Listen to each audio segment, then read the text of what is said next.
Books. Once the domain only of monarchs and monks, now even a humble YouTuber can obtain them. What's more, they can be found anywhere, from the lowliest car boot sale to the fanciest Oxfam. In the bleak midwinter, Louie and I took to the streets of Hastings to see how many books we could find without spending more than £20 each, with additional regulations which I won't bother explaining because we both broke them. But mine was by accident. Mine was by accident. You should be like the fly on the wall. No, we should be hornets that sting. Let's start with the most interesting find. Raise the Titanic by Clive Cussler. This was written before the Titanic had even been rediscovered on the bottom of the Atlantic, before anyone had known it was, it had split in two. And it's about a successful project, I'm giving that away, to raise the Titanic. Wait, so this is a fiction? This is a fiction, yeah. Because of course they did not successfully. They did not. In real life. Did not. There were many plans that I've read about. One involved filling it with as many ping pongs as it would take to levitate it up to the sea. I was about to say the sea floor, the sea surface. And there was also one that involved pumping it with Vaseline.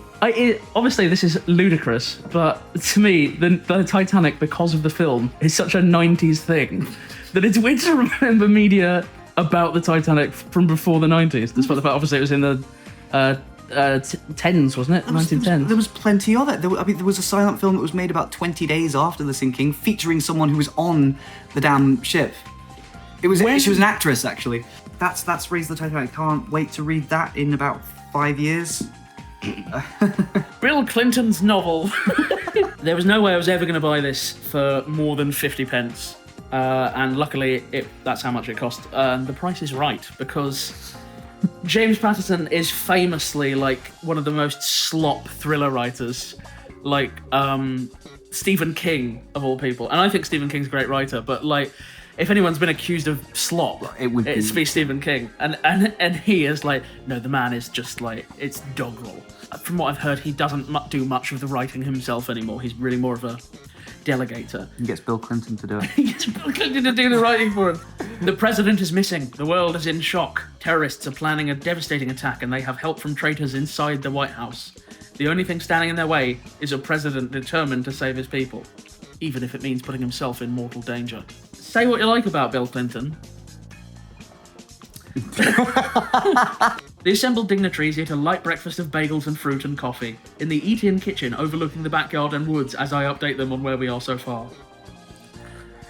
Oh yeah, James Patterson's thing, very short chapters. Oh, for goodness sake. I watched his masterclass out of sheer fascination, because the man does not treat writing as an art. He treats it as he was a marketer beforehand. I'm pretty sure he was in advertising. And so he's basically the Jimmy Carr of novels, in that he moved into it from business with a very dedicated plan of how he was going to do it. And it is antithetical to good art. Mm-hmm. But yeah, let's see what old Clinton's got in him, other than what we already know. Another vaguely film-related thing, if we're talking about Titanic of the 90s, a film from the 90s, the screenplay for Pulp Fiction. But I know that will take me a day to read. I'm enjoying reading dramas and plays at the moment. You've got a copy of this. Do you know the last scene in the film where the coffee shop manager is, being held hostage? He's got the gun to his head and he's on the bar. He said, "I'm just a coffee shop manager," but he gets interrupted. He's credited as... He's credited as coffee shop, and that is in here.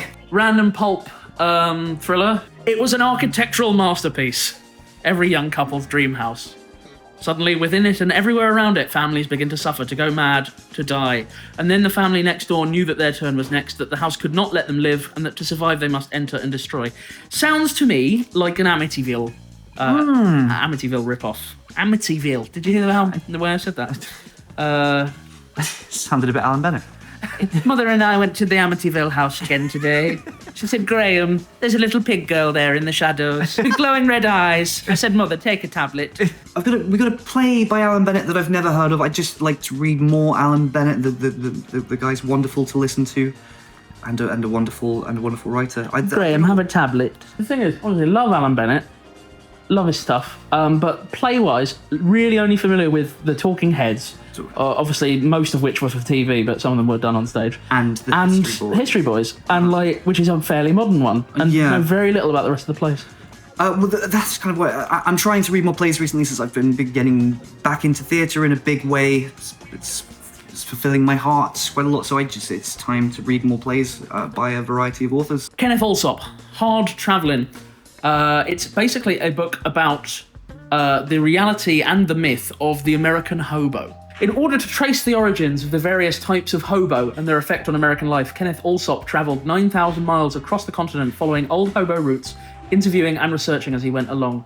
I think this sounds fascinating. I can't wait to read this. The cover's really nice as well. That is. Yeah. Here's the book that unfortunately meant that I broke our rule for today, $9.99. That immediately got me over the 20 quid budget. But I'd heard a lot about this on certain online circles. It had come up as a good text for learning more about editing. A bit out of date though, because it's talking about literal film editing, which involved cutting and big machines such as just that one there. That's what I'll be making this video on. Have you ever tried to do an impression of walking like an undercranked film?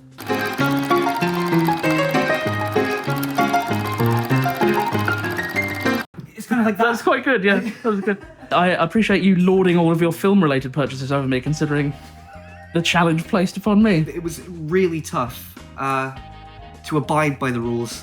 Well, tougher for one of us. Nuns. The Oxfam we went to had a weirdly compelling and expansive religion section. And by religion, they meant Christianity. And this is one of those purchases. It's literally a non-fiction book about nuns. Basically just the concept of nuns. Chapters such as Inside the Enclosure, A State of Perfection, Initiation, Rites and Rituals, A Celibate Life, Prayer Without Power, The Slowly Changing Cloister, The Nun in the World. Each of these could be a book in their own right. Nuns. Can I check their index? Because it might talk about a nun I quite like. Nuns. No, I don't think she's covered in this. Nuns. Oh, that's a shame. Nuns. Maybe she wasn't a nun. Nuns. Maybe it's before but if you're a sister, you are a nun. Unless that title can be given to... Nuns. I haven't read the book yet. In the early days of religious life, women in religion wielded enormous influence both in their monasteries and beyond. Indeed, it was accepted that few communities could vie in intellectual and social significance with the foremost communities of women. Nuns. Let's match these pelicans together, said the zookeeper. Said Noah. Yours is better. These are just pretty. They were... Back in the day, I'm pretty sure these Pelican books were seen as kind of a cheap educational method.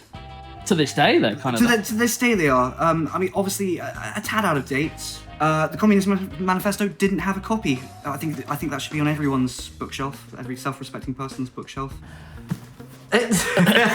This is interesting in that it combines the Bible with my love of annotated books. It's called an Amplified Bible. Amplified Bible. Uses a unique system of punctuation, italics, references, and synonyms to unlock subtle shades of meaning as found in the original languages. Footnotes provide concise historical and archaeological information. So it is basically, this is what this means. My friend, the author Rob Polk, read the entire Bible, I think on 2 occasions, once as a child and once a couple of years ago. He says it's quite doable. I mean, there's boring bits, but he says it's readable. So I might try and do the old Rob Polk Bible challenge, which will definitely go viral. One of my rules was to not buy any books about literature, about literary theory, no books about books. Didn't think this was breaking the rules until I saw a chapter called Talking About Books. I'm going to say that is not a violation of the rules, besides which it doesn't matter because of how spectacularly you broke the budget challenge. Yes, how I broke it 2 times over, in fact.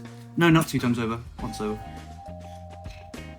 Give us something from The Art of Conversation. Difficulties in conversation. I find conversation quite challenging. That's partly why I picked this book up, so I'll read something from there. People may be silent because they are shy and feel unable to call attention to themselves. Shyness is perhaps the most usual cause of people not venturing into conversation, yet it is actually a difficulty which is comparatively easy to overcome.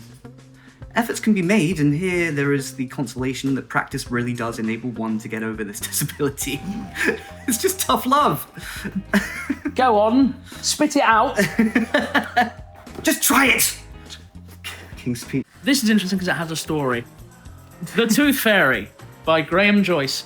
Not long after I moved to Brighton, I was familiarising myself with the Waterstones. The first floor has the horror and science fiction and crime. And I'm not sure if he still works there, but there was one guy who was always on that section who I believe has worked in bookshops like for the last 20 years or whatever. And very clearly that's his genre of interest is, the horror and sci-fi stuff. And he didn't recommend this book to me. I asked him what should I get between this book and The Rats by James Herbert?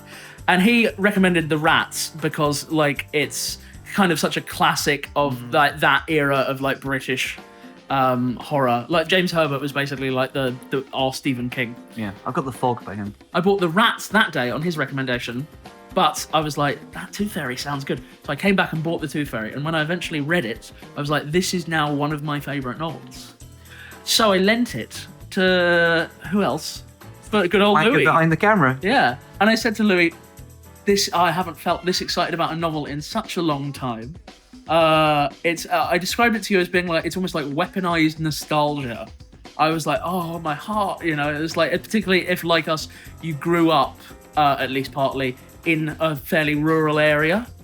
And just sort of coming of age in that place. And it's kind of magic realism. There's fantasy elements, but it's not really a horror novel. And it's not really a fantasy novel. It's just a novel it's just a great coming of age novel.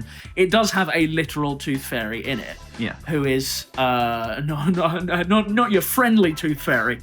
And it's kind of basically a representation of the pubic id. I lent this to Louie and I said, I'd love for you to read this book, Louie. I loved it. And he started reading it and was like, not really gelling with me.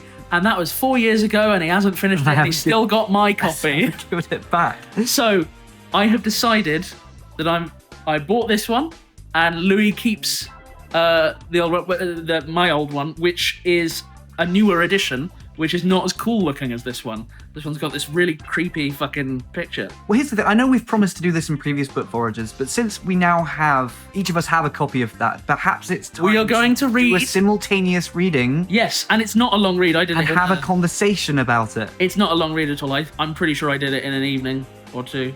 I can't. I'm going to start rereading it tonight. Yeah. Okay. Yeah. Let's read it in the same house in separate rooms. Yeah. And then we can kiss.